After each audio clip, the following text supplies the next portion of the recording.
this auspicious day. Islam has set a very high standard for the spirit of unity, love and support for one another.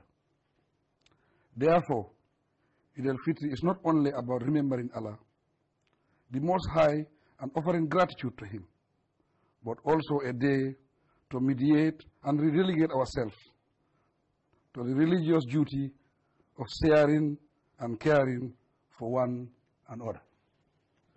This feast offers us the opportunity to reaffirm our values of gratitude, compassion, and generosity, and to give thanks for the spiritual renewal and numerous blessings bestowed on us.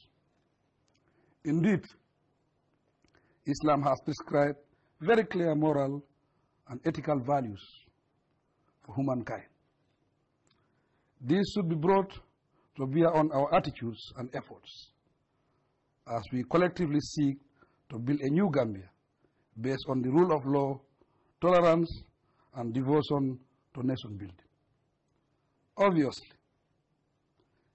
embracing these values can empower us to redouble our efforts towards achieving the goals of our national development plan.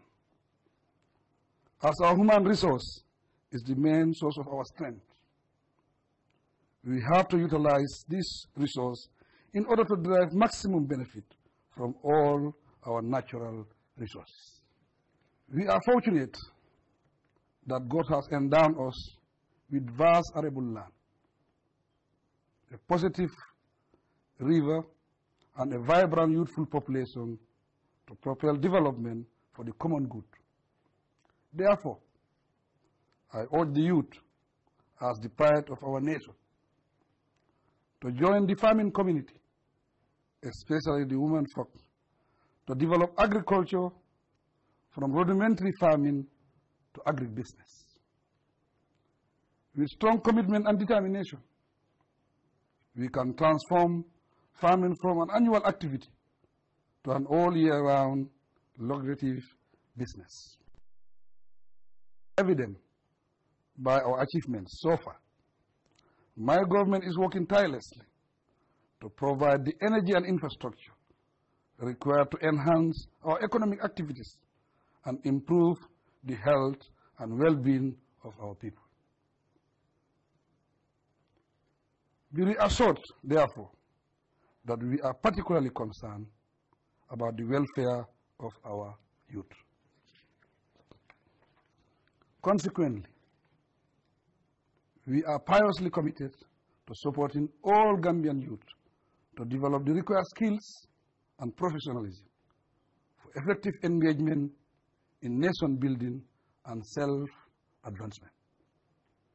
To achieve this, I encourage all citizens to seize the momentum to renew their commitment to making a difference in every sphere of life and engagement for the betterment of the nation. We have a collective responsibility to fulfill the hopes and aspirations of the people. And as believers in God, the Muslims and Christian communities alike cannot afford to fail to discharge this responsibility. We owe it to ourselves and our children to safeguard the future in the best interest of all. Fellow Gambians, distinguished viewers and listeners,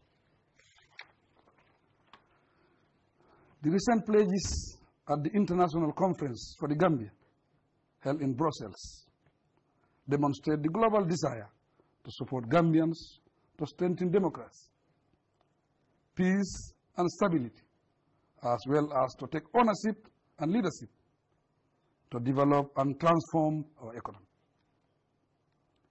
The onus now rests on us to fulfill our obligations by rallying around the national flag and working together as a nation with a common agenda. My government has firmly resolved to safeguard our collective national security and identity. Accordingly, I call on all citizens to be steadfast as well in jealously protecting our sovereignty and image, and in championing democracy, human rights, peace, stability, and social cohesion to sustain our development gains. Let us embrace and cherish unity as the mentors of our strength, whether as public servants, civil society organizations, private sector operatives, or as other non-state actors. All of us have a stake and a role to play in the affairs of the country. Playing these individual and collective roles will help us set the pace for the next generation also to embrace and sustain the values of democracy, development, prosperity, and success for all. As we take cue from our venerable religious leaders for spiritual guidance, I pay my respect to all of them, and in the same spirit, encourage them to continue to pray for sustainable peace in the Gambia and for humanity at large, especially for those suffering either due to maltreatment, conflict, disease, or any other form of hardship. Together, let us work for the ideal Gambia we wish ourselves, which we must build collectively. We can do it if we respect and maintain the principles and values of tolerance, discipline, integrity, and hard work. To attain this, I invite every citizen to come on board. I wish you all a happy and peaceful Eid-UL-fitr. Eid Mubarak.